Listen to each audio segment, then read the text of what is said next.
नमस्कार दोस्तों, स्वागत है आपका आपके channel talks on edible by PK पे। तो शुरू करते हैं आज की वीडियो।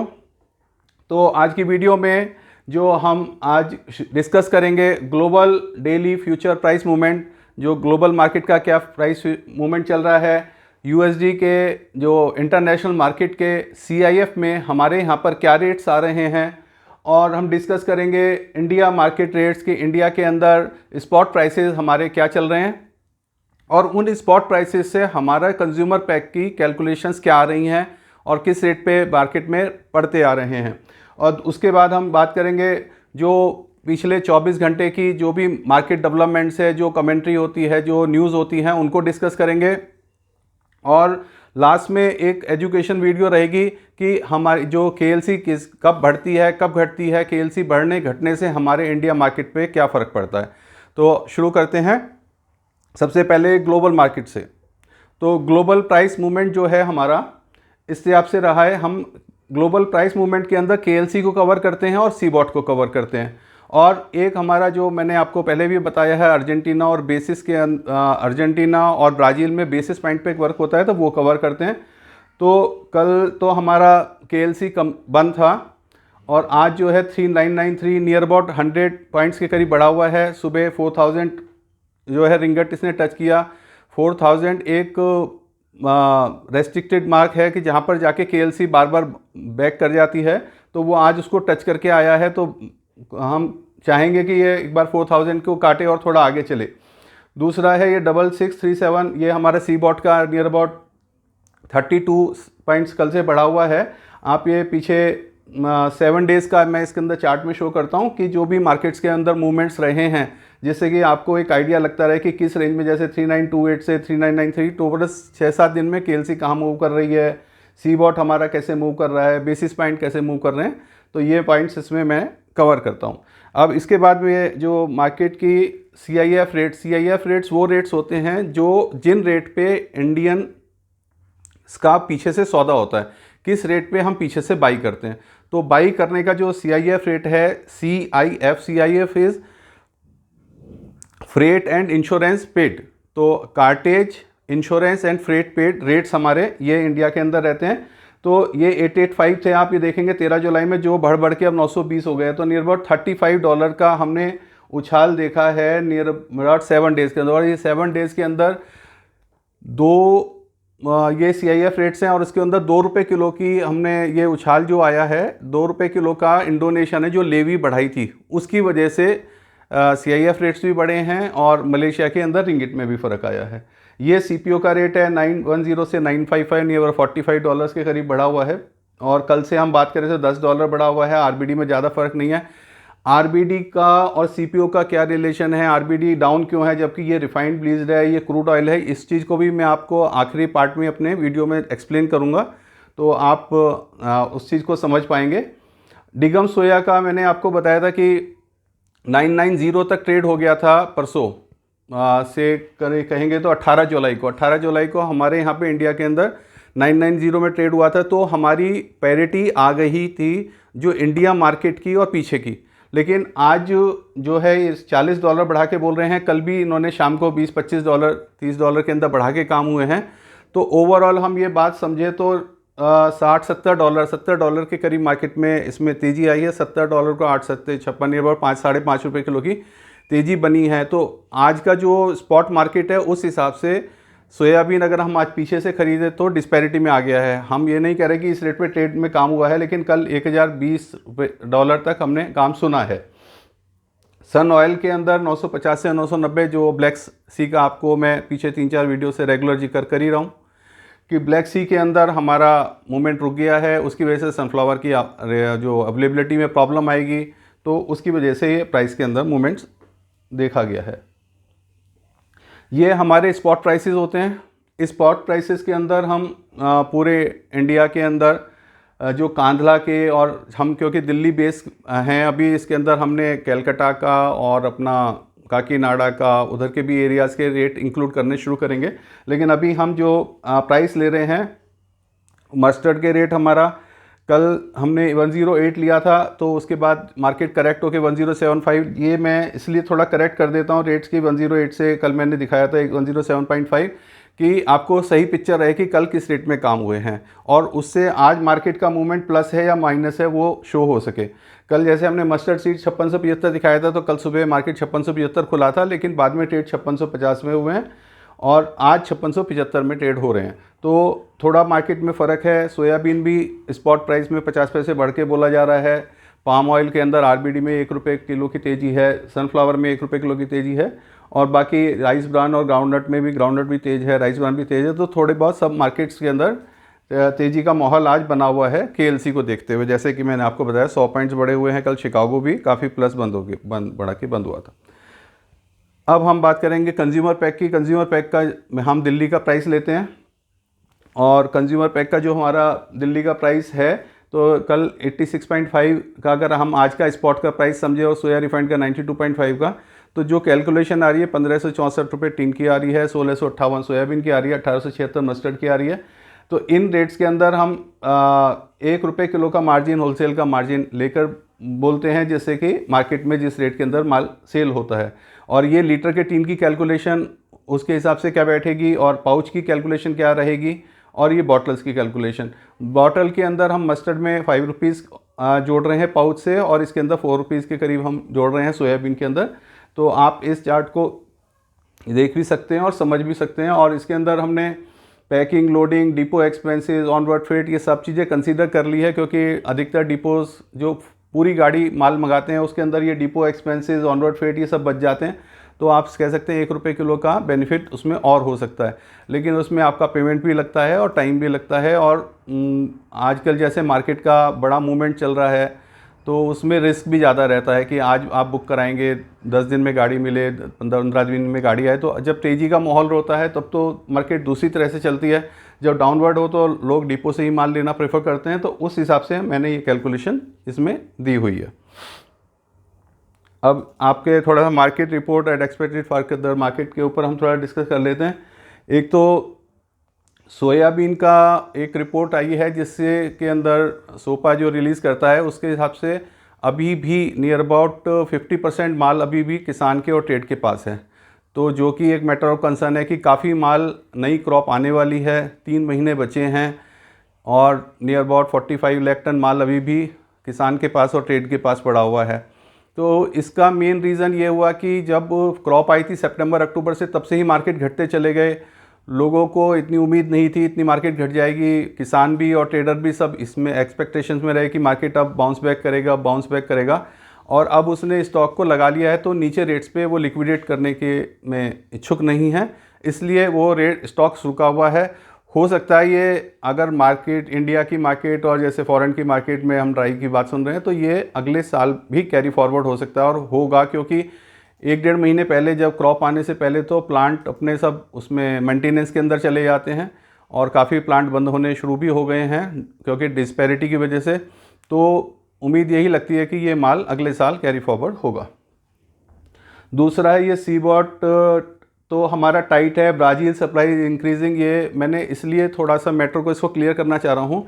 सीबॉट का मैंने पहले भी बताया है कि जैसे हमारा सीबॉट का मतलब हुआ Chicago board of trade. Chicago के अंदर जो सप्लाईज आएगी हमारी, वो अक्टूबर, नवंबर, दिसंबर में आएगी। अभी वहाँ पे ड्राई वेदर चल रहा है, तो कंसर्न भी बना हुआ है कि माल कितना आ पाएगा, क्रॉप कितनी हो पाएगी, और वहाँ पे स्टॉक सारे पुराने नियर टू फिनिश हैं, और वहाँ पे क्रॉप आने के बाद मंदा आता है। तो अगर हम सीबॉट का आगे का सट्टा जो अपना सीबॉट का चल रहा है, तो वो 61, 61.5 चल रहा है, जबकि प्रेजेंट हमारा 66 के करीब चल रहा है। तो जो दिसंबर का फ्यूचर है कोटिंग, वहाँ पे वो डाउन की हो रही है, क्योंकि वहाँ पे नई क्रॉप आने वाली है। लेकिन हमारे यहाँ पे जो सप्लाई आ रही है वो ब्राज़ील से और अर्जेंटीना से आ रही है। वो माल ऑलरेडी गोडाउन में लग चुका है, प्लांट्स के पास लग चुका है, फार्मर्स के पास है, वो कटाई हो चुकी है। अब उनकी नई सोइंग जनवरी के बाद शुरू होएगी। तो हमारा उस क्रॉप में कोई भी अब उतार चढ़ाव की गुंजाइश नहीं है। जो माल आना था वो सारा आ चुका है। जैसे हमारी मस्टर्ड की क्रॉप लग के अब गोदाम में लगी हुई है, अब नई क्रॉप का हमारा कोई उसमें डैमेज या ख़त्म होने का चांस ही नहीं। तो ब्राज़ील के अंदर इस साल 25 लाख टन से 30 लाख टन के करीब क्रॉप ज़्यादा हुई है, नियर अबाउट ये सकते हैं 20%, 15-20 से 20% क्रॉप ज़्यादा है। तो इसलिए सप्लाई वहाँ से बढ़ी हुई है, हर एक आदमी अपना माल को निकालना चाह रहा है और उनको भी ये लग रहा है भी फिर कि नवंबर दिसंबर के बाद तो यूएस काफ़ी सप्लाईज देना शुरू कर देगा, तो अपने उनके पास 4-5 महीने हैं तो जिसमें वो अपना माल को निकालना चाहेंगे। तो India edible oil demand is still awaited. ऐसा है कि इधर हम नॉर्थ इंडिया की बात करें तो इधर कावड़ ज़्यादा काफ़ी चल रही है, अभी भी बरेली साइड पे काफ़ी कावड़ है, कह रहे हैं 1 महीने तक अभी डिस्टर्बेंस रहेगा। इधर मेरठ की साइड में और अपना हरिद्वार की साइड में अभी कावड़ चल रही थी काफ़ी। तो डिमांड का जो फिनोमिना है वो आप ये कह सकते हैं कि डिमांड तो आ रही है, लेकिन होलसेलर्स इतना नुकसान खा चुके हैं पिछले सितंबर से अभी तक, तो उनकी हिम्मत नहीं हो रही कि जब भी वो स्टॉक्स लेने की कोशिश करते हैं उसके बाद मंदा आ जाता है। मंदा क्यों आ जाता है? क्योंकि वर्ल्ड में कहीं पर भी ऑयल की कमी नहीं है। मैंने शायद 13 या 14 तारीख की वीडियो में पूरा एक्सप्लेन करा था कि क्या क्या बुलिश फैक्टर्स हैं और क्या क्या डाउन फैक्टर्स हैं।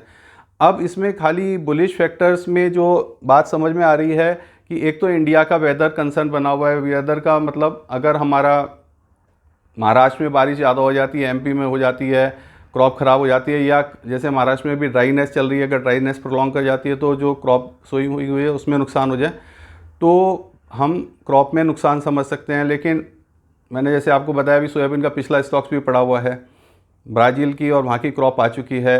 अब दूसरा कंसर्न चल रहा है हमारा सी बॉट के अंदर। सी बॉट के अंदर क्रॉप आएगी अक्टूबर नवंबर के बाद, वहाँ पर ड्राई वेदर चल रहा है, क्रॉप्स में काफ़ी डैमेज 12-15% तो वो लोग बोल चुके हैं, लेकिन जो अभी भी है कंसर्न जो ईल्ड का वो वहाँ पे है और बारिश अभी भी वहाँ पर नहीं हुई है, तो वहाँ पे भी हमारा और नुकसान हो सकता है। तो उस वजह से हमें ये लगता है मार्केट शूट अप करें। और मार्केट जो है हमने एक जो है KLC और जो अपना जो मार्केट पाइपलाइन है इंडिया की बिल्कुल खाली है। अगर हम कंपनी वाले भी स्टॉक लेके ज़्यादा नहीं चल रहे, ट्रेड भी ज़्यादा लेके नहीं चल रहा, अगर कहीं से डिमांड निकली और अगर एक बार बाजार बढ़ना शुरू हुआ तो काफ़ी तेज़ी से बढ़ भी सकता है। ये चीज़ भी आपको दिमाग में लेके चलनी पड़ेगी, इसलिए थोड़ा सा मार्केट से अपडेटेड रहें कि और क्या चीज़ कहाँ से आ रही है इन्फॉर्मेशन।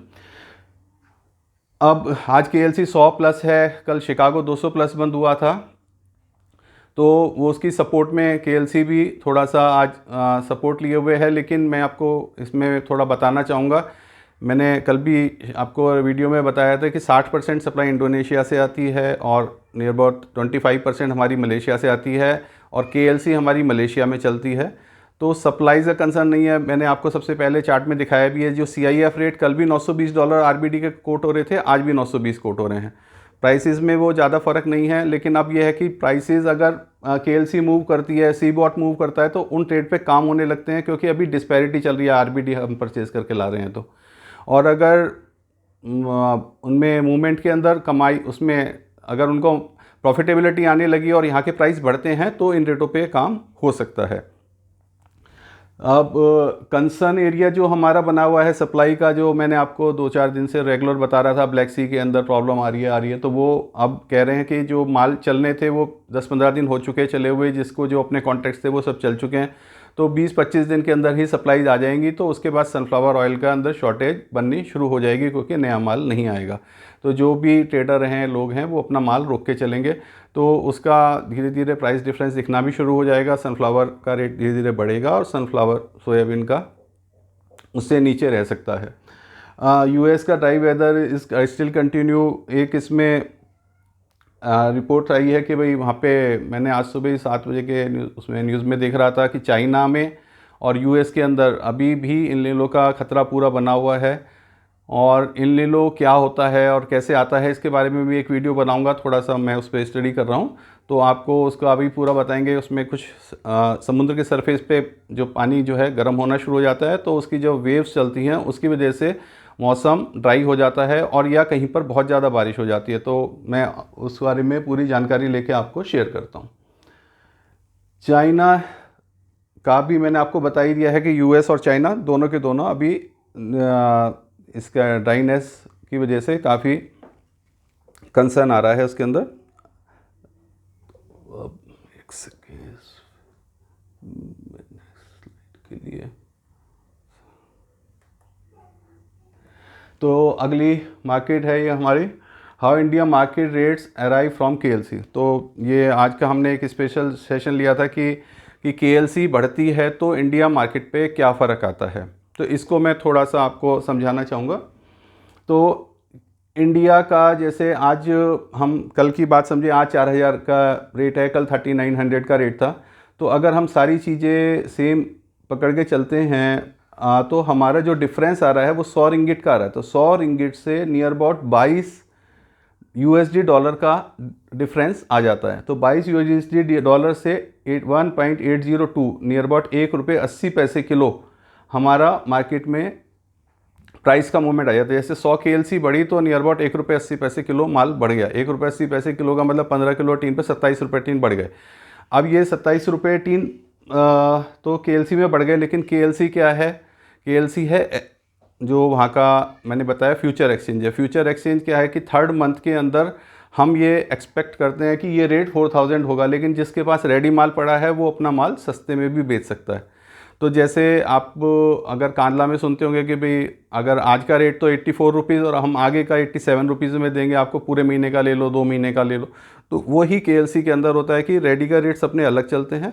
ये फ्यूचर ट्रेड होता है जो कि अक्टूबर का ट्रेड है 4000, उसका हिसाब से जो अगर आपका आगे के अंदर KLC में काम ज़्यादा होने लगते हैं, लोग खरीदने लगते हैं, तो शॉर्ट लोकल के अंदर भी शॉर्ट आ जाता है कि 4000 KLC ऐसे ही नहीं हुई क्योंकि किसी ने बाई करा है तो वो KLC बढ़ी है। जब बढ़ी है तो इसका मतलब लोगों का एक्सपेक्टेशन है कि KLC मार्केट यहाँ पे CPO का मार्केट बढ़ेगा। तो उसी हिसाब से, लेकिन जो माल लोगों के पास पड़े हुए हैं, जो माल प्रोडक्शन कर रही है रेगुलर कंपनी, उनको अपना माल बेचना होता है। इसलिए जैसे मैंने बताया KLC 100 बढ़ गई, RBD का रेट हमारा नहीं बढ़ा, CIF का रेट हमारा सेम कंटिन्यू कर रहा है। अब इसी का हम एक तो ये डिफरेंस है तो मैंने बता दिया ₹1.80 आता है। दूसरा है अगर हमारा जैसे डॉलर का ये कैलकुलेशन मैं कर रही है 82 रुपीज़ से करिए। अगर ये 4000 से 4000 ये सारी चीज़ सेम है और हमारा डॉलर का रेट 83 रुपीज़ हो जाएगा तो हमारा ₹1 किलो बढ़ जाएगा। तो ₹1 किलो क्यों बढ़ जाएगा? क्योंकि हमारा 982 रुपीज़ है, तो ₹1 अगर हमारा USD का रेट बढ़ा तो 982 रुपीज़ नहीं और ₹1 किलो बढ़ जाएगा। तो हमें ये भी मॉनिटर करना पड़ता है कि हमारा डॉलर का क्या रेट चल रहा है, क्योंकि कभी 83 हो जाता है, कभी 82 हो जाता है। तो इस चीज़ को भी आप ध्यान में रखेंगे। तीसरी चीज़ है रिंगिट का कन्वर्जन रेट भी बहुत मायने रखता है। पिछले सालों में हमने 3.55 देखा था, अब 4.60 चल रहा है। तो ये 4.60 है, अगर ये 4.55 था तो हमारा पोजीशन क्या है, ये अपना 90.6706 आ रहा है। अगर ये 4.55 से 4.65 हो जाए और 10 रिंगिट बढ़ जाए यहाँ पे, तो 2163 का इसमें डाउनफॉल आ जाएगा। डाउनफॉल क्यों आ जाएगा? क्योंकि डॉलर 982 से 962 आ जाएंगे। तो मेरा इस चार्ट को दिखाने का पर्पस 3 है कि कई सारे फैक्टर्स होते हैं जिसके हिसाब से KLC के मूवमेंट से इंडिया में फ़र्क आता है। एक तो है KLC के मूवमेंट से भाई 100 से आपका ₹1.80 बढ़ गया।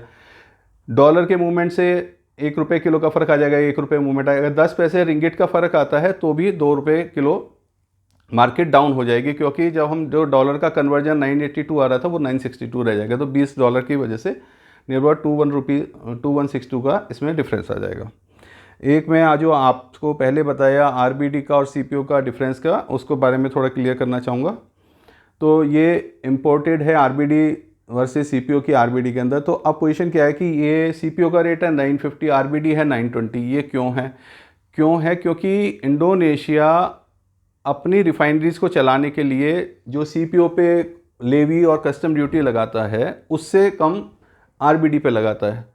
तो उसकी वजह से इसका जो डिफरेंस है वो $50 से $60 नियर अबाउट वहाँ पे कम रहता है कि जो उनकी लेवी और एक्सपोर्ट ड्यूटी लगती है। इसलिए CIF के रेट हमेशा RBD के कम आते हैं। लेकिन इंडिया गवर्नमेंट क्या करती है, वो यहाँ पर 13.75% ड्यूटी लगाती है, इस पर 5.50 लगाती है।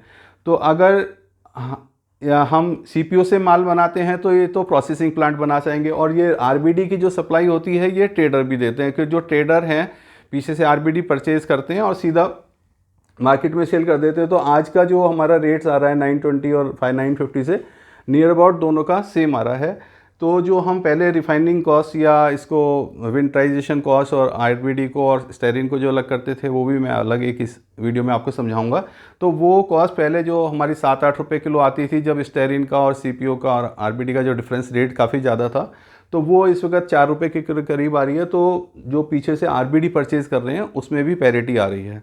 और रिफाइनरीज के बाद जिसके पास माल ज़्यादा पड़ा हुआ है वो लोग कल जैसे मैंने आपको सबसे पहली स्लाइड में दिखाया कि सीपीओ का तो रेट बढ़ाया लेकिन आरबीडी का रेट उन्होंने नहीं बढ़ाया वहाँ से।